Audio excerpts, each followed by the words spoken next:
Hello aspirants, welcome to today's Sunday special class that we take up every week. So this video is brought to you by the Gurudev Academy. So here we are doing the weekly roundup, that is of Hindu articles, Hindu editorials mainly. So what we are doing here is that we are going to take a few articles of this week, but my objective is not to explain you the article. We will along the way look at how to read a Hindu editorial. Firstly, when you read the Hindu editorial, okay, your first work here is to check whether this is relevant to your syllabus. Okay, relevant to your syllabus, because Hindu is a very vast paper. When you look at it, Hindu is a very vast paper, and then if you start reading everything, the time won't suffice for you all. So what you have to do is, firstly you have to look at, is the Hindu relevant to your syllabus. Secondly, okay, when you look at it, you have to check the author. Okay, the author is very important. There are few famous editors from the Hindu edition that comes up, like Happy Mohan Jacob. You have Swasini Haider that writes.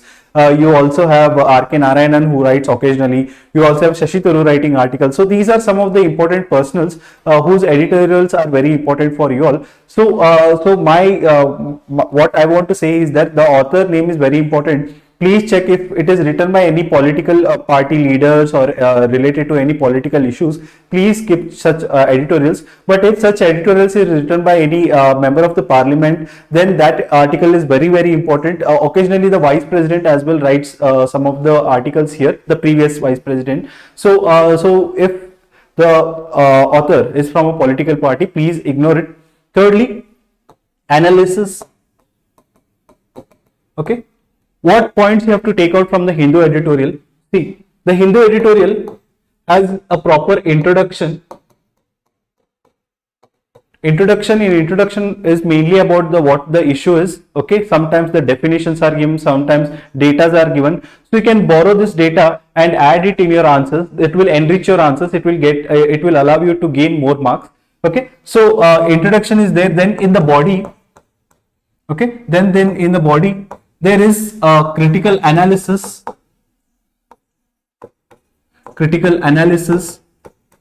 Then you have the positives, negatives.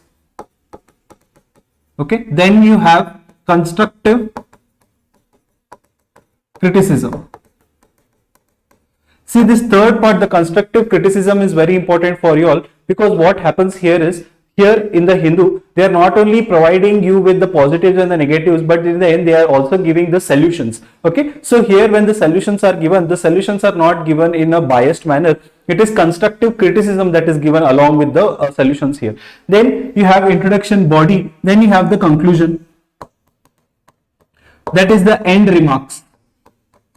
Okay, conclusion, you have the end remarks. Please read the conclusion. The introduction and the conclusion that are given in your Hindu are very important. They will help you form your own opinion. Okay, so please read the conclusion. In conclusion, mainly all the time that you see, it is positive. Okay, the conclusion is very positive, and that is how you have to end an answer when you write it for UPSC. Whenever you write an answer for UPSC, may it be your GS paper or your optional paper, or even in essays, the ending, the conclusion has to be very much forward looking as well as positive.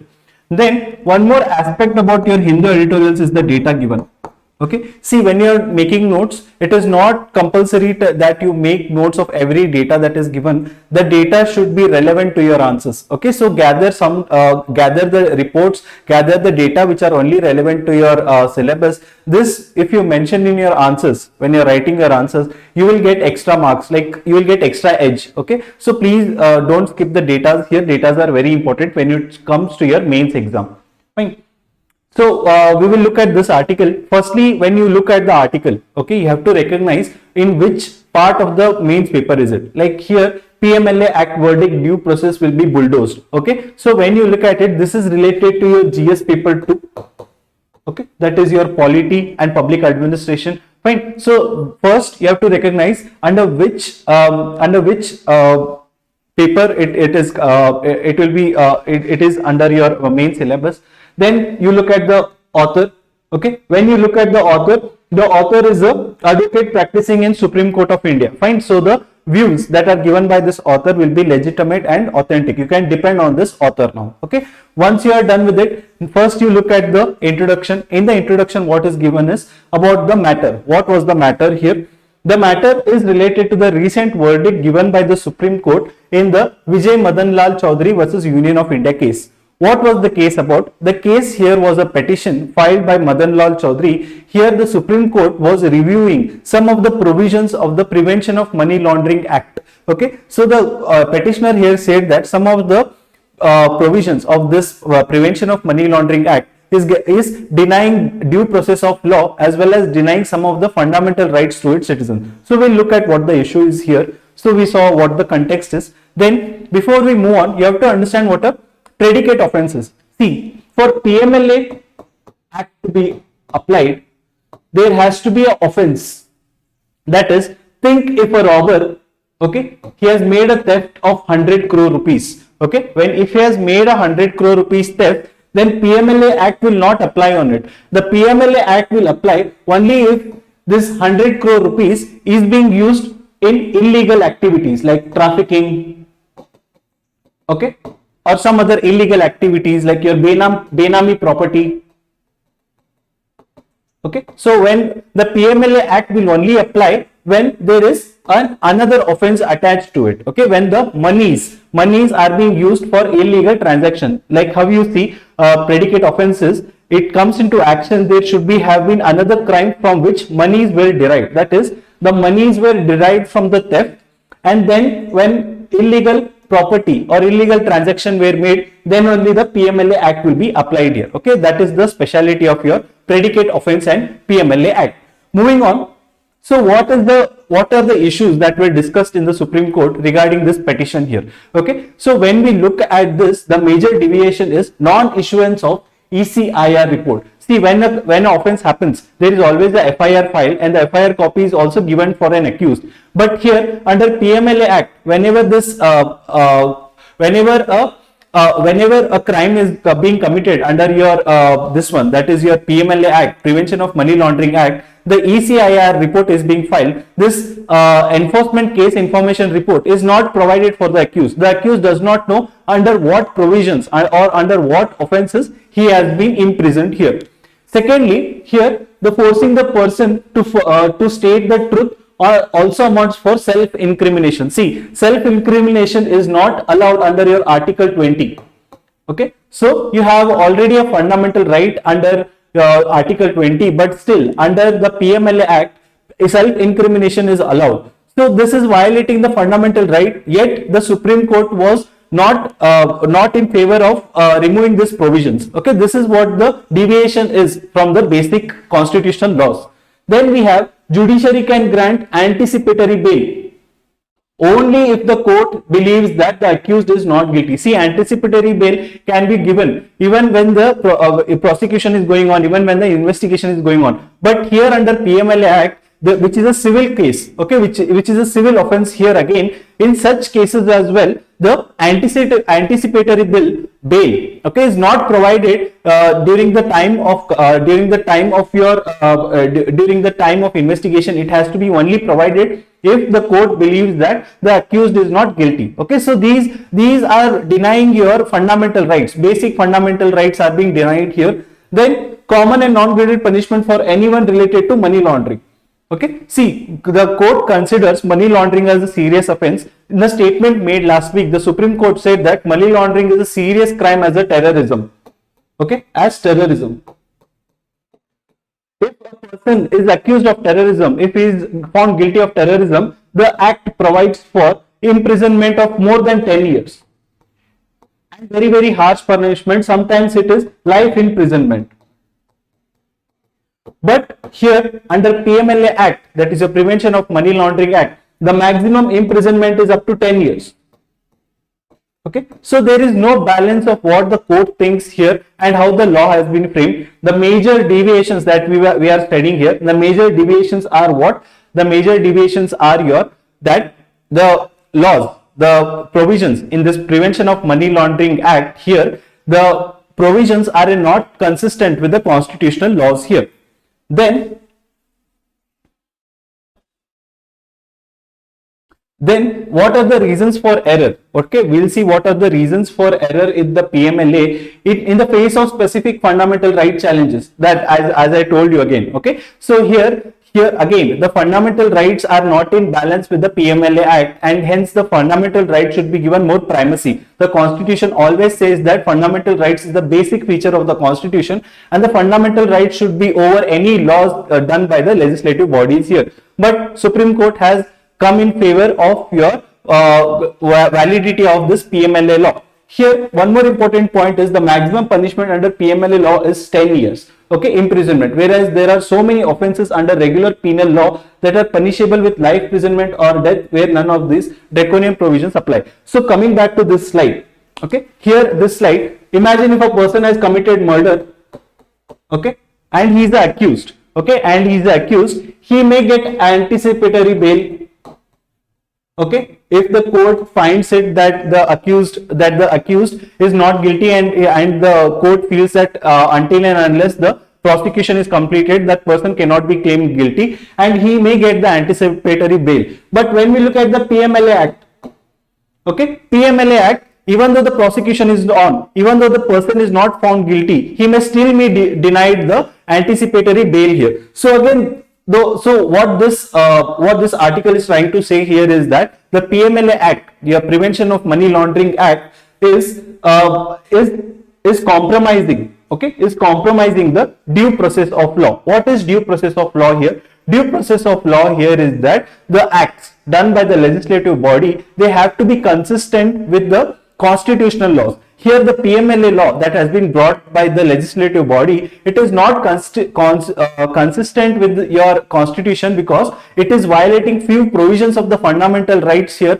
but still the court is in favor of this act, is what the article is talking about. Okay, so we have been having this PMLA discussion from over a month here. Okay, so in Hindu you will be seeing that there are some articles that will be repeated so many times. Okay, so your work here is that you have to recognize one proper article and you have to study that, and rest of the article you can ignore, which comes on over the time. Like we have this India's take on Taiwan, that was given in the last week of Hindu, last Saturday, when Happy Moon Jacob wrote an article. Okay, so that article is enough for you all for any other questions that come up when it comes to Taiwan and China issue. So once you are done with that article, when you have studied that article and when you have made the notes of that article, please ignore any other articles that come up again. Okay, so this is how you have to skim the topic. This is how you have to filter the topics from Hindu. Then moving on to the next, this is about the launch of the National Tribal Health Mission. Okay, the tribal mission, it will come under your GS1 paper related to society. Okay, society. So again, we will look at the editor. Who is the editor here? See this editor. Okay, this editor was the head of this 13-member expert committee on tribal health mission. Okay, so this writer, the editor, he was the head of this 13-member expert committee on tribal health. What is he trying to tell us? He is trying to tell us what is the importance of having a national tribal health policy, as well as what are the issues with tribals when it comes to health.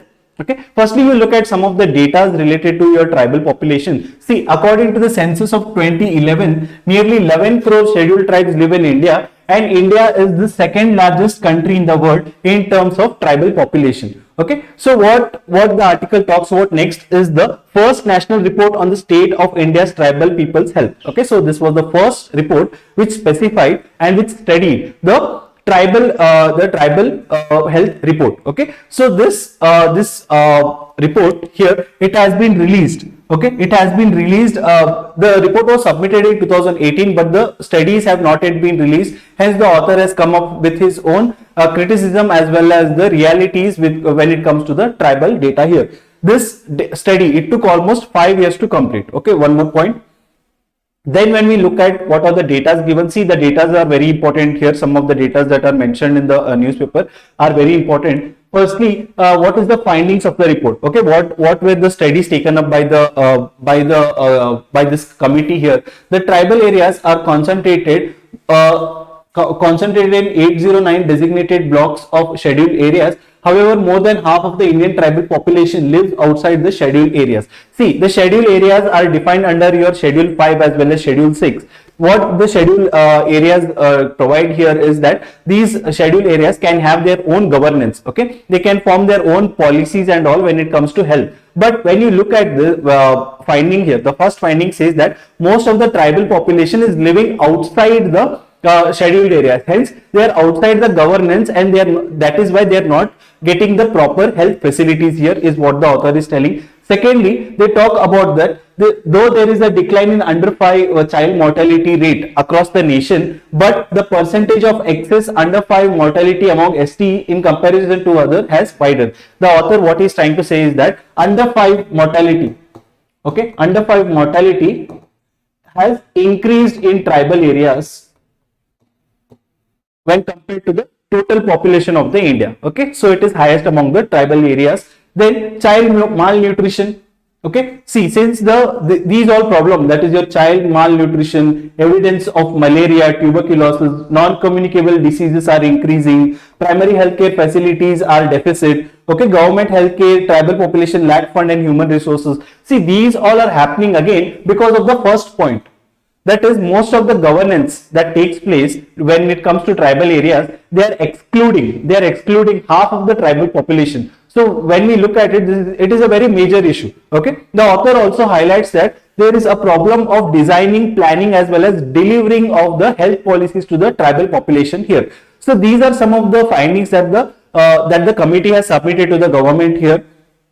Nextly, what are the recommendations made by the committee here? See, whenever a committee is formed by the government what is trying to do is it is trying to study for what the committee is being made. Like here, the committee was formed for the tribal areas health. Okay, so here what the committee first does is it will first survey. Okay, it will first survey and see and check the data about what are the major issues here, and then it comes up with recommendations. Okay, most of the time the recommendations are not accepted by the government as usual. Okay, if the recommendations are not in favor of the government, what the government does is it forms another committee to review the committee recommendations. Okay, so this all goes on. Fine. So we will look at what the recommendations were made. Firstly, it said that formulate and implement National Tribal Health Action Plan. What the author is saying here is that firstly you have to formulate one National Tribal Health Action Plan. Also, what it will does is that the tribal area and the states. Okay, if the tribal area health indicators, are low, if the tribal area, if the health indicators are low, then when there will be a National Tribal Health Action Plan, the health indicators will be brought into balance between the tribal areas as well as the state, is what the author is talking here. Secondly, they are telling about 80 measures suggested by the committee. Okay, there are 80 measures, 80 steps that have been recommended by the committee under 10 priority issues. Okay, under 10 issues, 80 steps have been mentioned by the committee here. So the committee head is asking the government through this editorial that they have to work intensively on these 80 measures.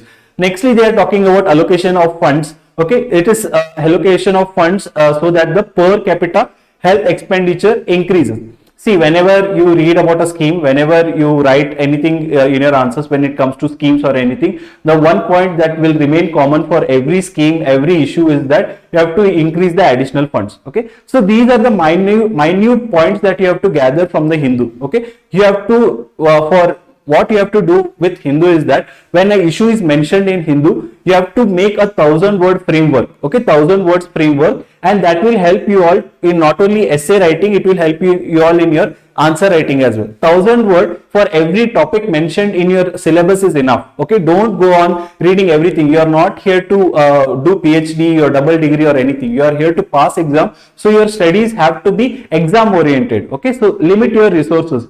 As Bruce Lee said that he does not fear a man who practices 1000 kicks, but he fears a man who practices one kick 1000 times. Here as well, UPSC, the funda is simple. You have to revise. Okay, limited resource, you have to revise. Then moving on to the next editorial, this is talking about your NIRF. Okay, this is your educational policy, GS2. Okay, GS2. So NIRF, firstly we look at what NIRF is. First we look at who the author is here. See, this author is the Vice Chancellor of the National Law University, Punjab, right? So the views, they are credible and you can rely on such issues and the views that are given. Now when we look at NIRF, what is NIRF? See this, we have different world rankings that come up. We have QS world ranking, university ranking, we have Times. Okay, so there are different rankings given out by different international institutions. Here Ministry of Education thought that we will have our own NIRF to rank higher educational institutions here. Okay, so this NIRF is released by who? It is released by the Ministry of Education. It has been in operation since 2015. Here what is the objective? The objective is to rank higher education institutions. On what? There are 5 criteria here, that is teaching, learning and resources, research and professional practices, graduation outcomes, outreach and inclusivity, and peer perceptions. What are the types of higher education ranked here? They are different, that is your management, pharmacy, law, architecture, engineering, medical, dental, research. Okay, so these are the different higher education institutions that are ranked according to these 5 parameters by the Ministry of Education under your National Institutional Ranking Framework. Okay, so what is the issue? Okay, so the issue here is that the author is not very pleased with the latest rankings because he believes that the data is flawed. How the data is flawed? By data fudging. Okay, he has provided the evidences as well as to how the data is being fudged, and only the private institutions are ranked higher. He is talking about the law universities here. See, it is not something which is false, that most of the people, when they want to study law, they will prefer to go to national law universities rather than going to private universities. But here, according to the recent NIRF rankings that have been released, the private institutions are ranked higher than the government institutions. And here he has given some of the pointers which shows that the data that is provided to this NIRF is flawed. Firstly, he talks about data fudging when it comes to lack of rigorous system of verification of the NIRF data. See this NIRF, the parameters that we saw, 5 parameters. The data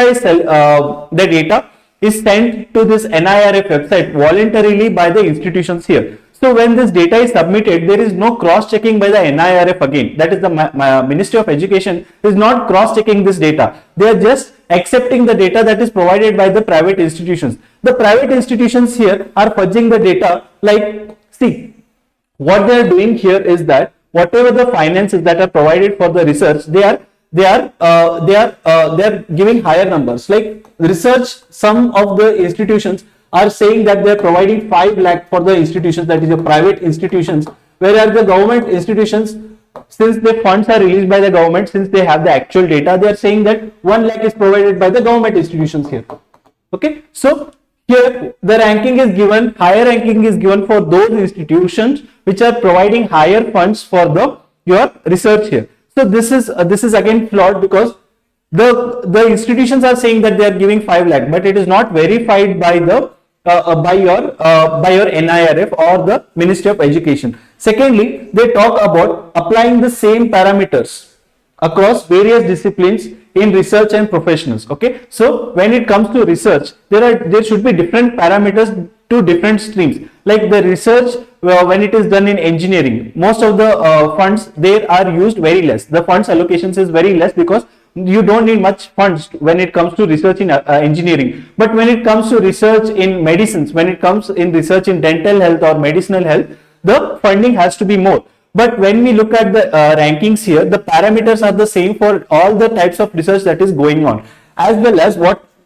the other point that has been made by the author here is that when the NIRF data is being given, there is no verification of the faculty as to what is the qualification of the faculty here, or what is the quality of education that is provided in these institutions, private institutions.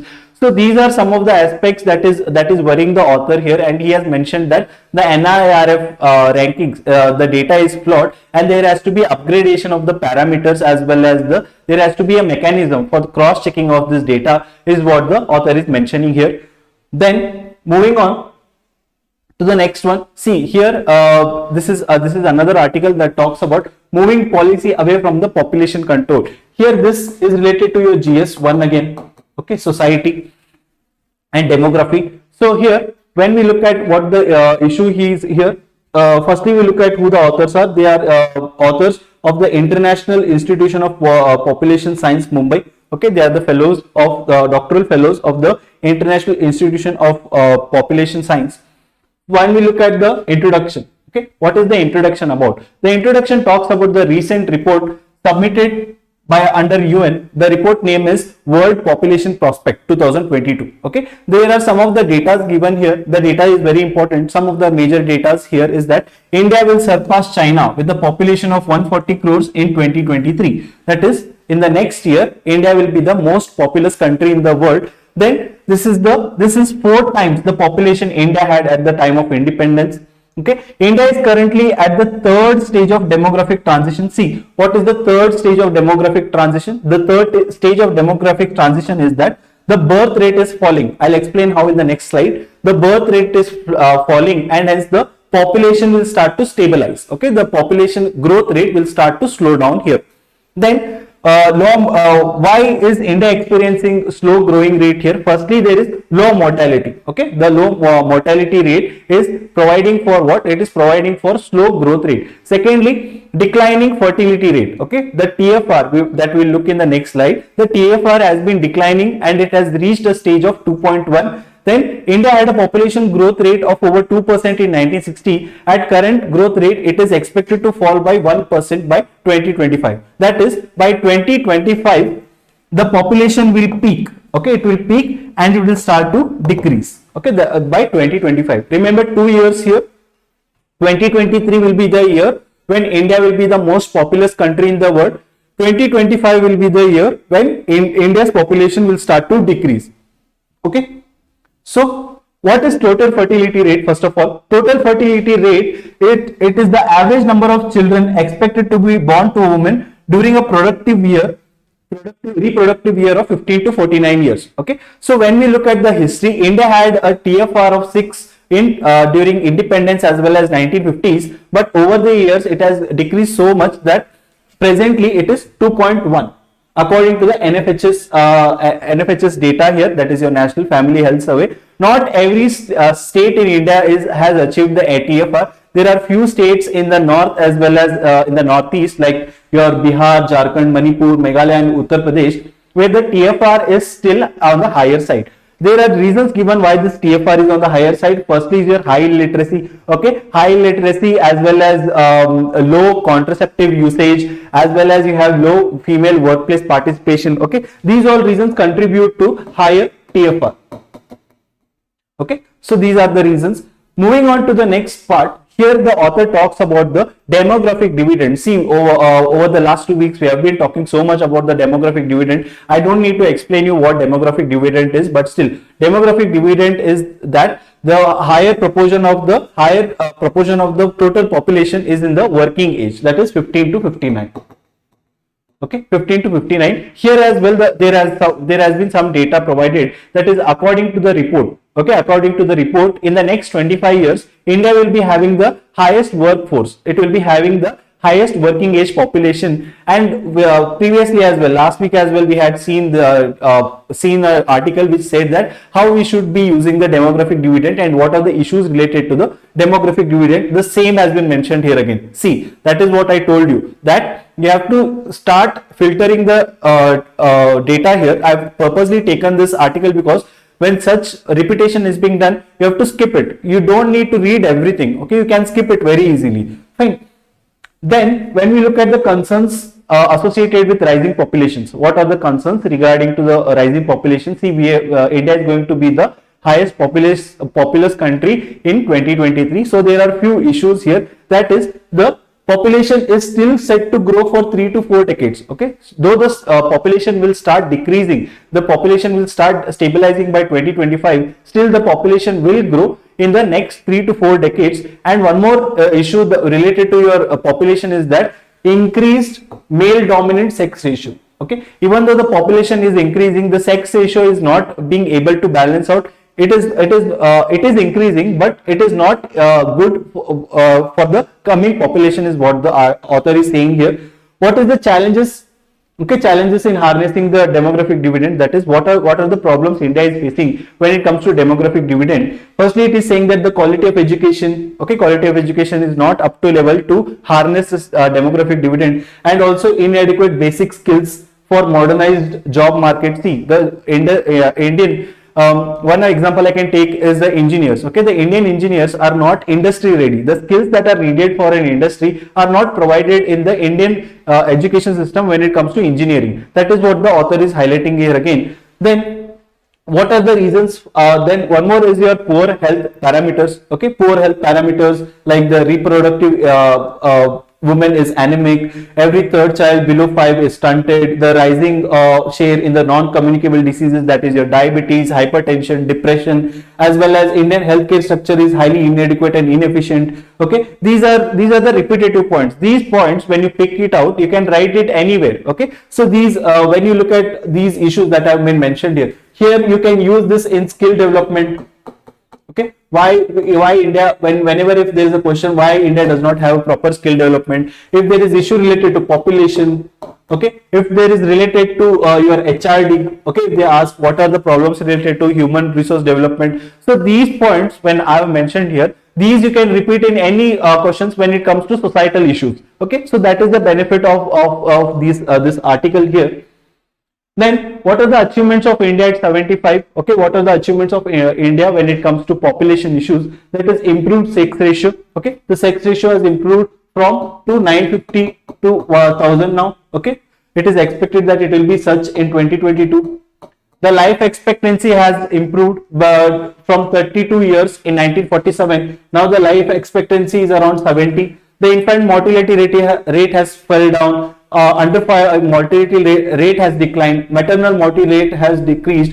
Okay, so these are some of the issues that have been mentioned. Way forward, what should be done? Firstly, again, improvement in sex ratio. Okay, then improving the status of women with economics as well as social empowerment, advanced investment in development of robust social, financial, healthcare support system for old age population. Okay, as well as social welfare schemes. The social welfare schemes have to be again designed well, delivered well, and promoted well. Fine. So these are some of the issues mentioned here. So this is the crux of the weekly Hindu editorials that I wanted to talk to you all. My intention here was not to teach. My intention here was you all to recognize what is the importance of Hindu editorials and what are the matters that you have to pick out. Okay. So if you have any questions, if you want to ask anything, you can ask. The chat box is on now.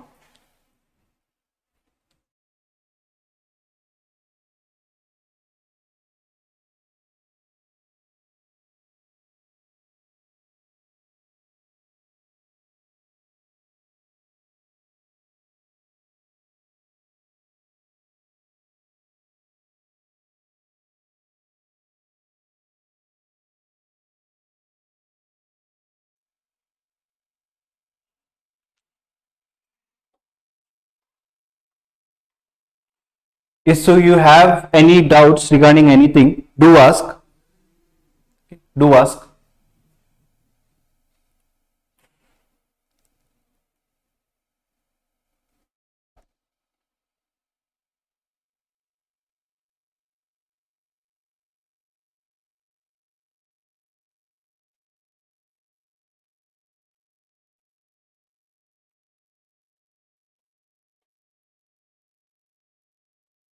If you have any doubts, you want to ask anything, any suggestions or anything, you can ask us, and I'll answer your doubts and queries.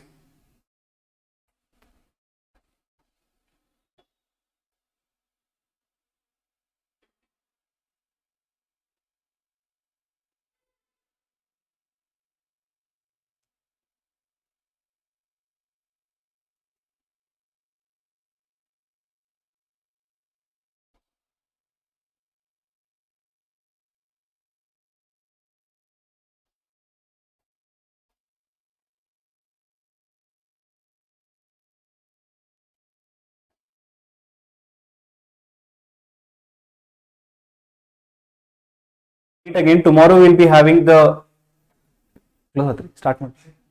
Okay, tomorrow we'll be having the your Hindu editorials regular videos that we do, And on the occasion of the 75th independence, we would like to wish you happy Independence Day from the family of Gurudev Academy. Thank you. See you all. Thanks, Ray.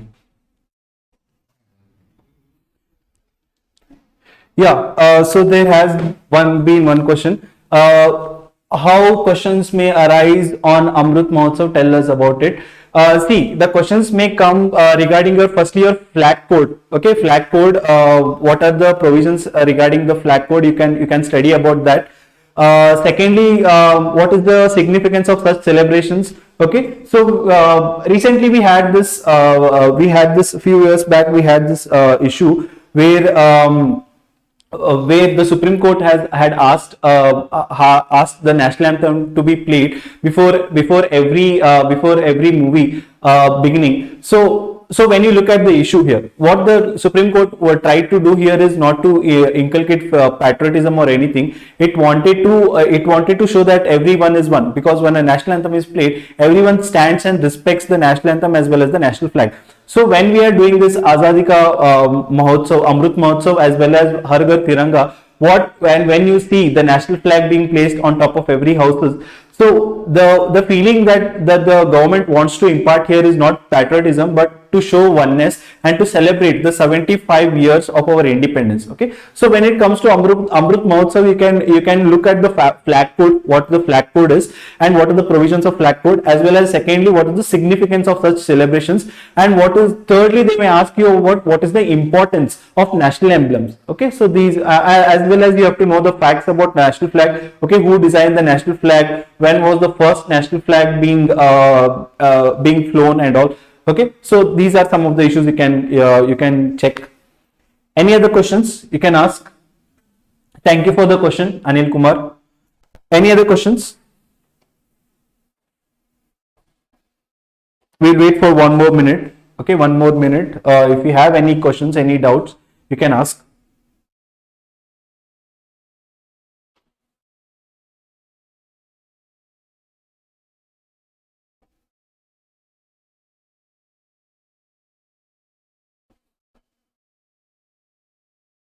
Okay, then I believe we are ending the session now. Thank you. See you all.